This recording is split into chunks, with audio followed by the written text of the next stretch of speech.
We start with hoops. Yes, we do. And of course, I'm talking about the two-time defending champion Miami Heat, looking to tear down the Nets tonight in Game 5. The Heat can close them out, that's right, and they're looking to become the first team to reach the conference finals in 4 straight seasons since the Pistons went to 6 straight from 03 to 08. LeBron James coming off that 49-point performance in Game 4, which tied his playoff career high. No player in NBA history has ever scored 49 or more points in consecutive playoff games. And history is against the Nets. Only 8 teams in NBA history have ever rallied from a 3-1 deficit to win a series. And our Mark Schwartz is covering the Nets and Heat, and he joins us now on Sportscenter. Mark, you were at shoot-around this morning, a clinching situation, as you know, for the Heat tonight. But, Mark, what is the mindset of both of these teams right now? Well, the Nets, in a word, desperate. I mean, that's the word they use. They are between a jagged rock and an extremely hard place after losing Game 4. Miami is great in closeout situations, but Chris Bosh told us, no, you can't match the desperation of a wounded opponent that's down 3-1, although his coach, Eric Spoelstra, disagreed and said, why not? It shouldn't be that way, but it's always tough to match the intensity of a Paul Pierce and Kevin Garnett when their backs are against the wall. Item number 1 for Brooklyn tonight is find a way to slow down that freight train known as LeBron James. 49 points, one of the greatest performances of his postseason career. Chris Bosh ranks it right up there, especially because, as he said, he never forced a single shot. He's getting to the rim like that, you know, really putting pressure on the defense, and he makes up his mind. He's not going to be stopped. It's amazing to watch. Can he do that 2 games in a row? Yeah, but we don't need him to. You know, I think it's going to be more of a team effort tonight. You know, we can't rely on him to score 40 points every night. You know, we're going to have to, you know, do our job. That was just one of those nights where he had it going. The discussion here in Miami goes beyond this series. Donald Sterling, the owner of the Los Angeles Clippers, continues to be prominent in the news, especially in light of a report former Heat player Roger Mason saying that LeBron James would be willing to lead a boycott if Sterling continues to be the owner of the Clippers at the start of next season. Well, LeBron doesn't address the media until tonight, but the Heat's player rep, James Jones, told us talk of a boycott is old news. No boycott. We're not talking boycott. We're talking NBA playoffs right now. That was a conversation we had prior to Adam coming out with his press conference. The league has taken steps to remove Donald. They've taken steps as far as reorganizing the ownership in LA, and we trust that we'll continue to move forward until this thing is finally resolved. Why is this so important to NBA players? Well, I think it's important to people. You're a person. You want to be treated fairly. You want to be treated with equality. And no one, I don't care who you are, deserves to face discrimination and slurs, especially in America, the greatest country of America. Heat players say that Sterling's latest comments on Magic Johnson do nothing to change the game. They are only disheartened that it continues to distract from one of the greatest NBA playoffs in recent memory. Back to you. And on the court, Heat looking to put away Brooklyn so they can sit back and watch what happens with the Pacers and Wizards tomorrow night on ESPN. Welcome back. LeBron tied his playoff career high with 49 in Game 4 Monday. Missed a foul shot with a second to go, which would have given him 50.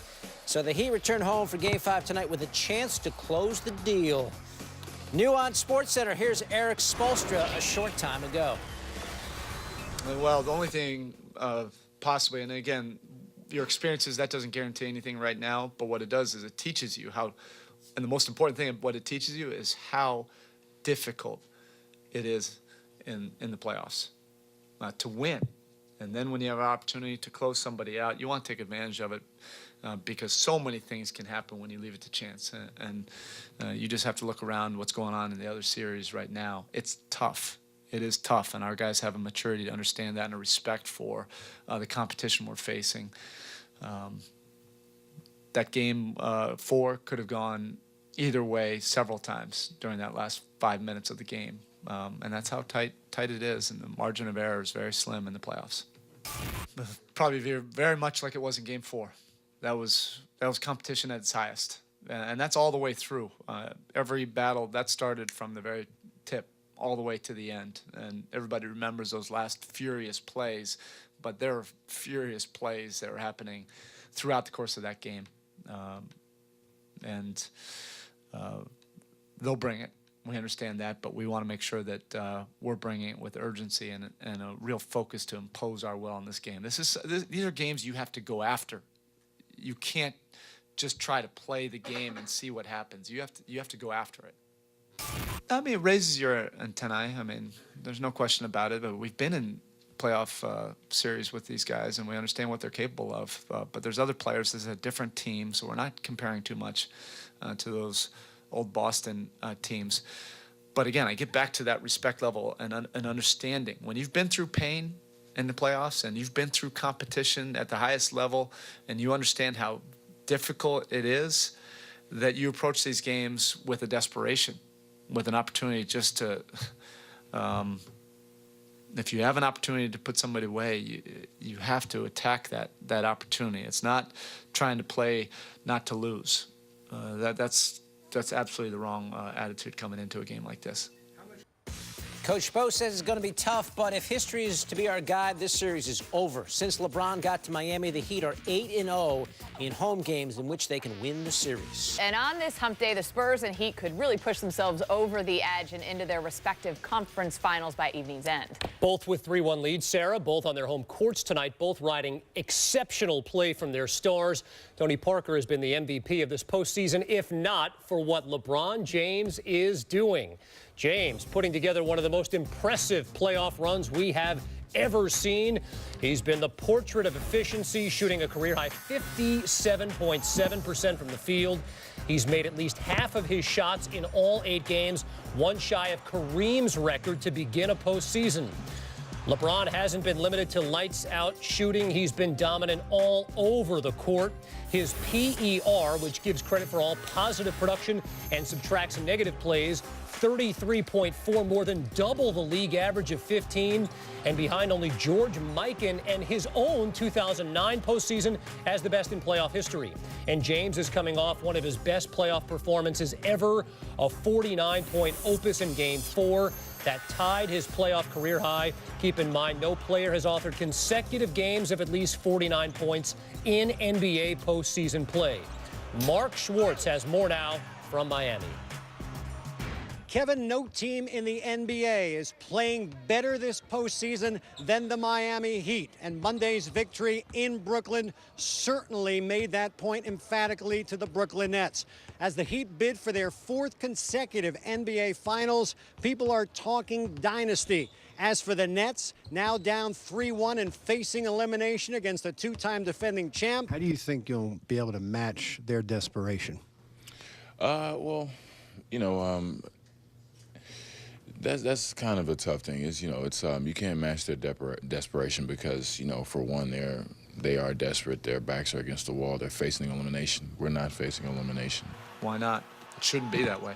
You approach these games with a desperation, with an opportunity just to.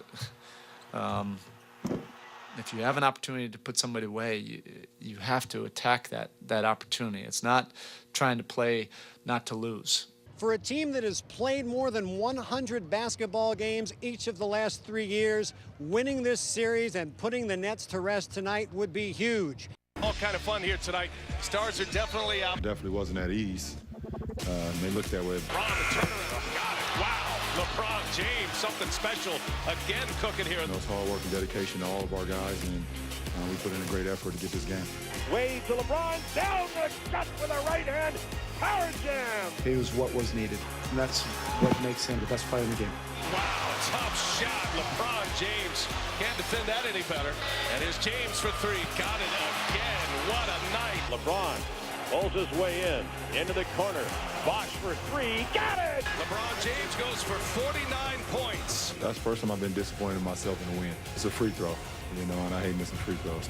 It definitely won't take away from the fact that it was a huge game for us. He's coming off what may be the best game of his playoff career, that May night in 2007 in Detroit notwithstanding. Mark Schwartz joins us now from Miami. Mark, you were just in the Heat locker room. What was LeBron saying about what he has planned for an encore tonight? You know, Kevin, LeBron James has a way of being very intense and short with the media in those pregame locker room sessions. He seemed a little bit more relaxed this evening, perhaps because of that superhuman performance. No NBA player in the league's history has ever put back-to-back playoff games of 49 or more points up. I asked James if he could be the first tonight. It would be great. But obviously the game dictates itself, and you never know, man. You know, I would love to go out and put on a performance like that, but, you know, at the same time, you know, when we're more balanced offensively, we have guys, you know, multiple guys in double figures, and it's more of a scoring balance. We're more dangerous. So, you know, it was a great individual performance by myself, you know, in that game. But without my teammates in game 4, you know, we still don't win that game.